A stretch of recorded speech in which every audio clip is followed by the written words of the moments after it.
She was born into polygamy. Her family followed the teachings of Joseph Smith, including plural marriage.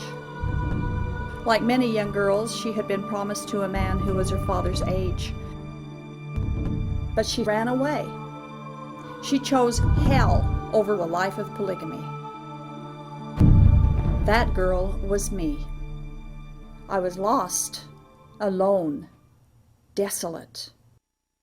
Then Jesus Christ found me and rescued me. In His love, I found real freedom. He is a shield to all who will take refuge in Him. This is why I can look back and ask, polygamy? What love is this?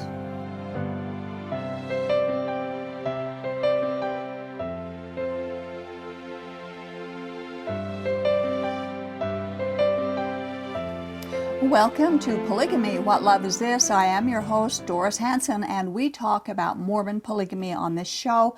And today's show, we are asking the question, why aren't they listening to the victims? But first, if you or anyone that you know is wanting to escape from polygamy, you can give us a call. We'll help you. You can go to the website shieldandrefuge.org, or you can give us a call, toll-free number 877-425-9993, and all that we talk about will be held in strict confidence. Also, if you have comments about our show, or if you'd like to be a guest on our show, you can email whatloveisthis.tv. That's email at whatloveisthis.tv, or give us a call, 385-240-2888. And if you want to make a note on your calendar, I've been asked to speak at the Main Street Church in Brigham City on September 25th, starting at 10 p.m. Or a.m., excuse me. And if you'd like to come, we'd love to meet you and talk with you, or you can watch it live on the internet. You can just search Main Street Church, Brigham City, and then follow the links. And look forward to seeing many of you there. And now I'd like to introduce our returning co-host. Thanks, Doris. Our sitting co-host, actually. Yes, a sitting co-host. I like that. Earl Erskine, thanks again for sharing in our pleasure. program. Yeah. You know, a rally was held at the Utah State Capitol before the 2016 Utah State Legislature adjourned this year's session. The rally included pro-polygamists and anti-polygamists because they were wanting their voices to be heard for the recriminalizing bill of polygamy that was up in the legislature. After, and of course, the pro-polygamists were there to voice their against the bill, and the anti-polygamists were there to support the bill. Every single news article that I watched, whether it was television or on the internet or whatever, except one, every single one except one, reported on the pro-polygamists, And not the anti. but not the anti-polygamists. They did not get equal attention or equal coverage. Now, obviously, I didn't see every single news article. That was impossible. But every one I saw, except one, did not cover the anti-polygamists. They covered the pro-polygamists. Now, I couldn't help but wonder why our media and our politicians are so unequally focused on the polygamists, and they barely acknowledge the people that polygamists have victimized. Why aren't the victims' voices and their stories given equal treatment in the news and in the politicians' conversations? In fact, I was told by one former victim who was there at the rally that whenever she wanted to say something, the pro-polygamists would crowd around her and they would encircle her and mock her and speak loudly so that her voice couldn't be heard. The media didn't report that. And that bothered me so much. I thought it was time to do a series entitled, Why Don't They Listen to the Victims? And this is part one. It seems that the pro-polygamists are getting the limelight and the victims rarely receive equal coverage or concern. So we're going to present some experiences of the victims and ask the question, why aren't they listening to the victims? And we're going to begin at the beginning of Mormon polygamy, quoting from the victims' own stories, their testimonies of polygamy, and the atrocious treatment that they received. And we're going to begin with 14-year-old Helen Mar Kimball, and this is what she confided to a close friend in Nauvoo about her plural marriage to Joseph Smith. I would never have been sealed to Joseph had I known it was anything more than a ceremony. I was young and they deceived me by saying the salvation of our whole family depended on it. So Helen Mar Kimball was a victim. Yeah. She was a victim of polygamy. Many years ago, she said she was deceived. Her own words are, they deceived me. But then who's listening to the victims?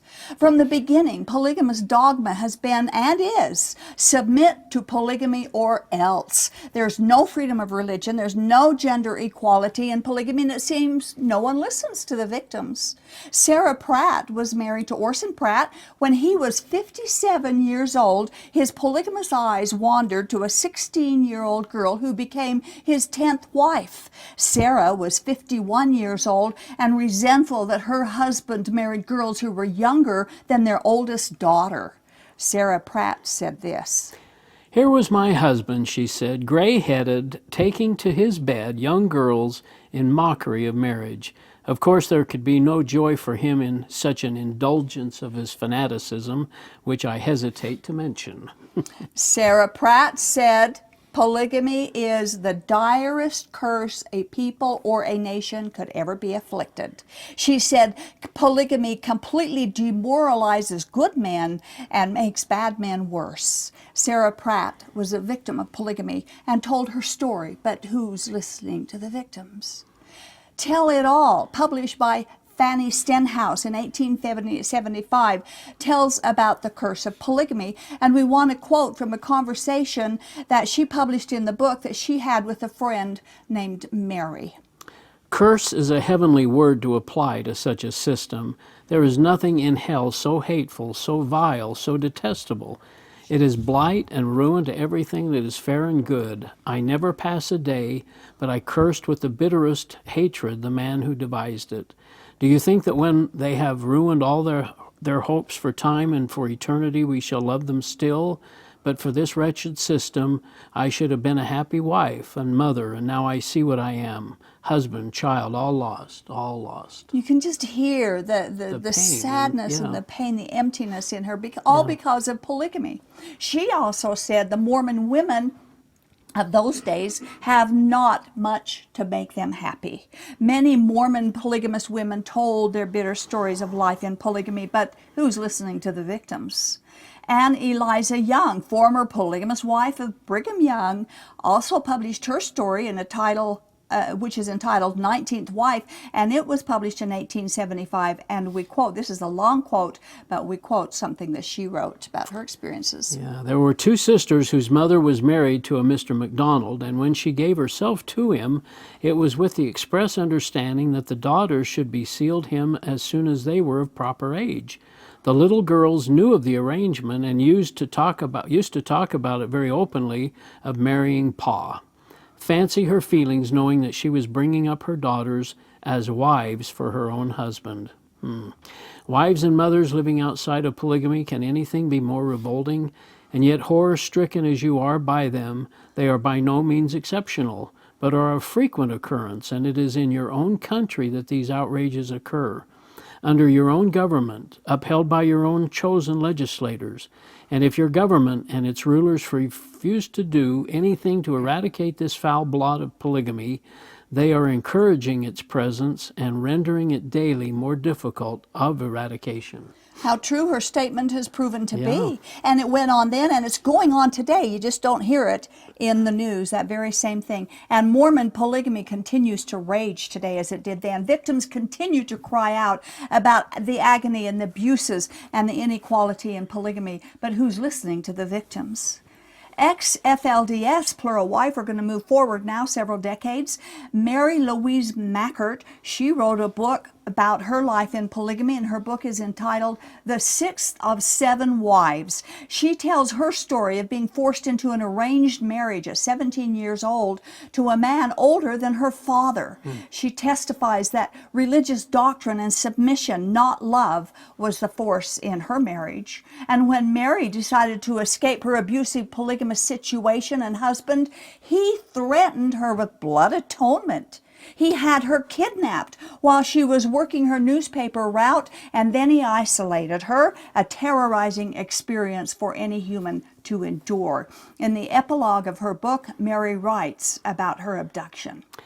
It was 1985, a time when polygamy was ignored. Prosecution became an exercise in futility. And in my case, either the prosecutor failed to present all the facts or the obvious criminal activity was ignored. A newspaper carrier has been abducted while delivering newspapers, but that was irrelevant. Polygamy is a felony, but neither the judge nor the prosecutor chose to identify my husband's criminal activity as a felony. The system has failed to protect and defend. Today, the same system betrays a selected segment of its citizenry.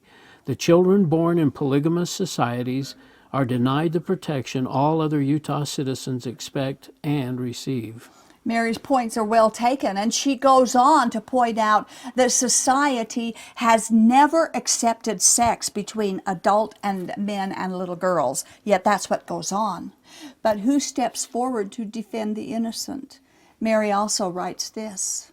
Young girls marry old men, have sex and produce children to earn a heavenly home, and they call it religious freedom. These girls prostitute themselves, but the promise of heaven is a payment these men cannot deliver.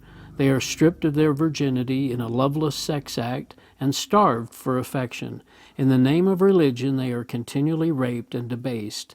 If they knew to cry out, it would be in vain, for they live in a world that is deaf to their cry and blind to their pain. Mary Mackert wrote it like it was, like it is. So why aren't the victims' stories valid? The incessant whining of pro-polygamists are heard, but not the horror experiences of the victims. Another ex-polygamist wife from the LeBaron polygamy group, Susan Schmidt, wrote a book entitled His Favorite Wife. And on page 299, she writes this. And notice, by the way, these are all from different groups. I know. Polygamy is the same in all of them. And there are people that have been willing or been able to leave and then want to share their story. And why aren't they listening? Like you say, why aren't they listening? Why isn't this a TV show? Yeah. Nobody would pay for be. advertising, huh? So Susan Schmidt writes, was this day-by-day existence what I could expect for the rest of my life? We were supposed to be an army for the Lord, and yet babies, dirty diapers, back-breaking work, and never enough money to go around was the lot of a polygamist wife.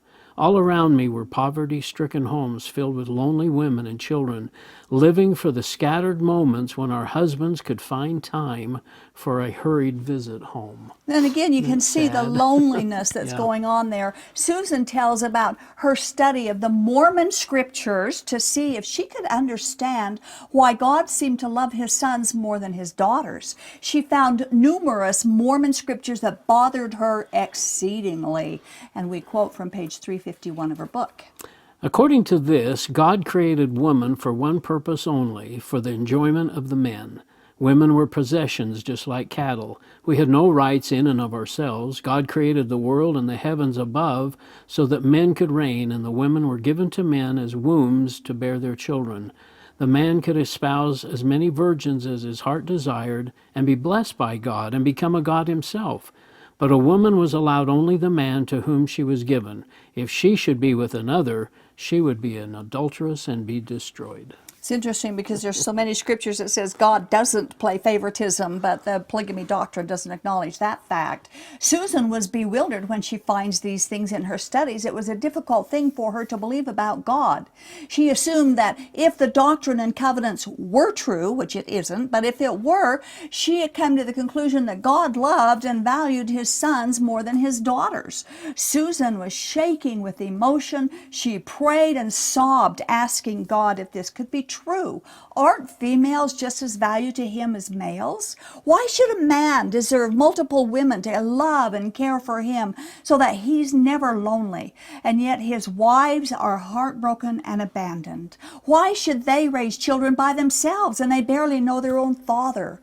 The men get to be gods, but their wives just their servants. How fair is that, she wondered. She asked God, why did you bother to give women a heart and a mind and a brain, and then prohibit them from using them? Well, God heard Susan's prayer and answered her questions.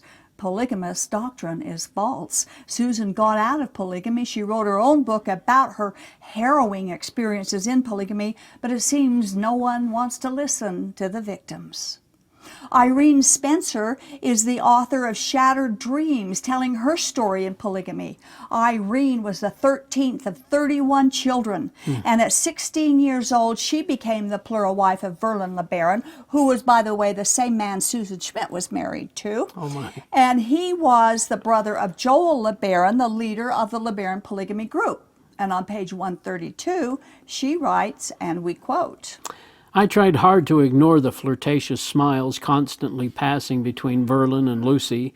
I had no right to be jealous. Verlin told me all along that Lucy planned on being his third wife.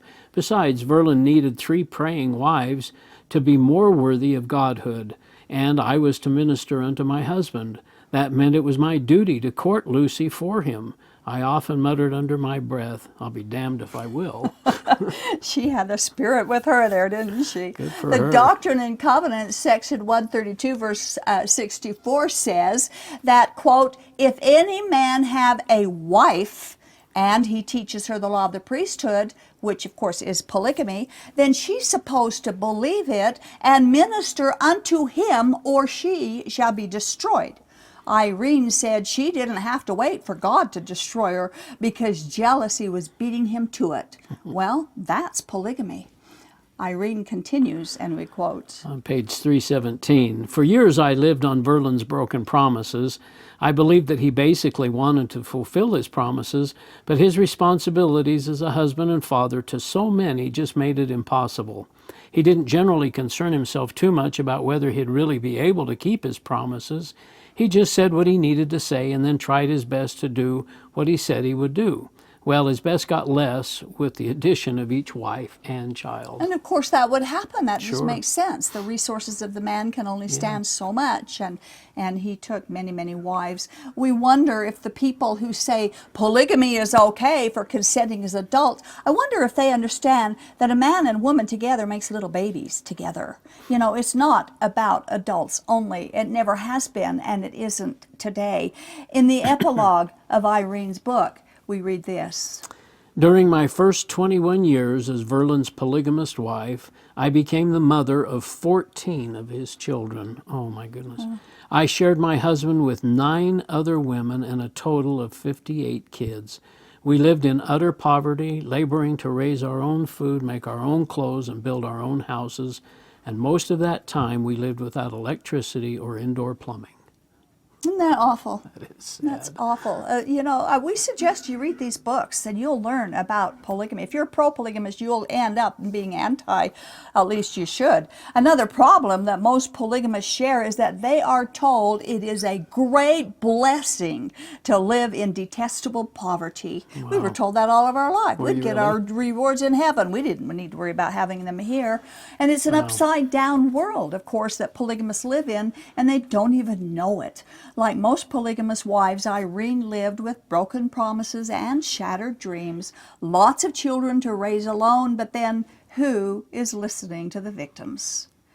Kristen Decker, another lady from the Allred polygamy group, she wrote a book entitled 50 Years in Polygamy, Big Secrets and Little White Lies. Kristen tells about the harsh realities of being raised in a polygamy group, and she reveals a lot about the crimes of sexual and other abuses that were perpetrated against young children by older men in the Allred polygamy group. She writes about a man named John Thomas. He was on their priesthood council, and a number of accusations came against him. We quote from chapter 29 of her book. Rumor had it he had raped and molested some of his own children. It was said he'd done the same to others in the Allred group's Mexican colony and elsewhere. His evil actions and control of others, under the guise of being a religious, holy man, had apparently been going on for more than 20 years. It's awful. And I think what we see in all of this too, of course, is polygamy is very religious. very, Oh, very it's all, religious. yeah. And they believe God is in this, all of it. They believe God commanded it and God is in it. And so when a man rapes little girls, what They're is that doing it person in going the to think name of of God? God? Yeah, Yeah. they do it in the name of God, and we're going to do more on the next show about Right. that too. Yeah. And what do these people do when they leave polygamy? They leave God. They hate God. Yeah, Because if he's all of involved this is in this. done in all this, and after one particular rape of a little girl that she writes about in her book, he was finished with the deed, and he pointed to the little girl to a knife that he had laid beside the bed, and he warned her as he pointed to the knife, "You will be killed if you ever tell a soul." You can read about this on page 176.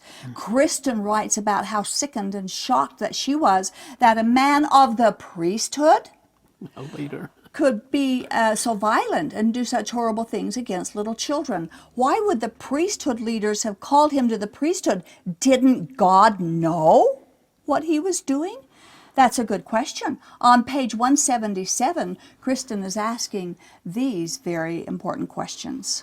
Why would God ever call vile abusers to be his chosen people's leaders?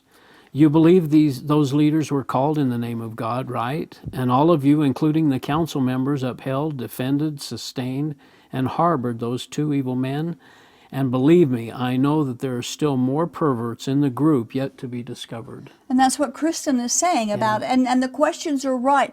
If this man was a priesthood holder and they called him to the priesthood, didn't God know what kind of a man he was? So was God in it or not? Obviously, God wasn't in it at all, because God doesn't do these kinds of things. Kristen wrote about other events in the polygamy group. From the pulpit, we heard all sorts of promises and blessings of a glorious salvation, of more plural wives for those who paid their tithing, for those who were laundering money, misusing tithing funds, trading daughters, marrying relatives, for those who were producing too many babies and taking more wives than they could support in any sense of the word, for those who are bypassing their financially and fatherly duties, for those who have been sheltered for eons under the auspices of religious piety. Gee. Yeah. Kristen Decker has now currently an even louder voice than she did when she wrote this book. She is the founder and the director of Sound Choices Coalition, and she is fighting to keep polygamy illegal, and to eradicate it from American society. But it seems people aren't listening to the victims. No shows about that. No shows about that. That's right.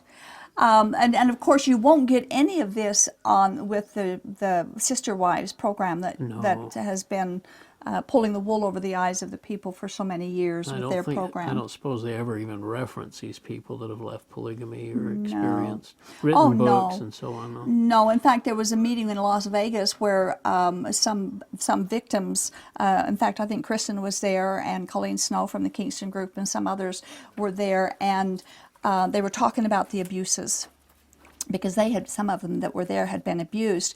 And on the Sister Wives side, they said, well, we don't abuse. We don't know anything about that kind of abuse. Yes, they do if they read a book, if but nobody listens to the victims. They ignore them. Staying ignorant. Staying ignorant by choice, yeah. They ignore the victims. And we have our last quote is from Keziah May Hancock. Of course, she's been on our show, and Mary Mackert has, and Kristen has. Many of these people have been on our show in the past. But Keziah wrote a book entitled Prisons of the Mind. And in the flyleaf of her book, of Keziah's book, it says, describing the book, it says, this is a powerful story of an unscrupulous man using religious compulsion in the extreme to subject and exploit other human beings for his own personal gain. We quote what one polygamous man said to Keziah about his opinion of females. Very Christian here. Very.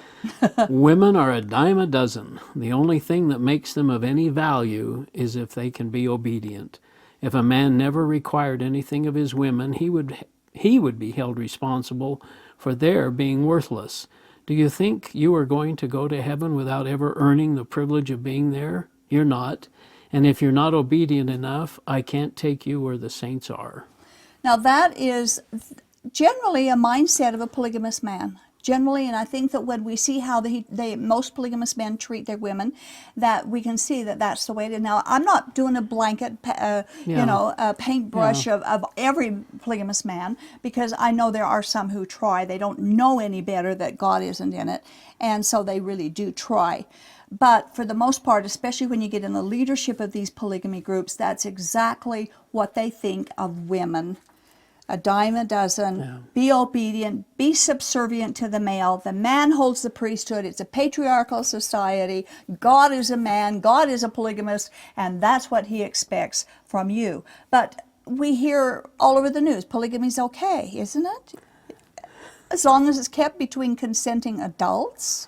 Isn't polygamy okay? The thing I think I've learned with a lot of what you've shared with us over the years is that there's such a sexual connotation to the whole society. It must be built on a certain amount of sex. I mean, it just, the men are I don't know what Well, that's to what say polygamy exactly. is. Yeah, I mean, just an atmosphere of sex. Yeah. Yeah, sex and children, power.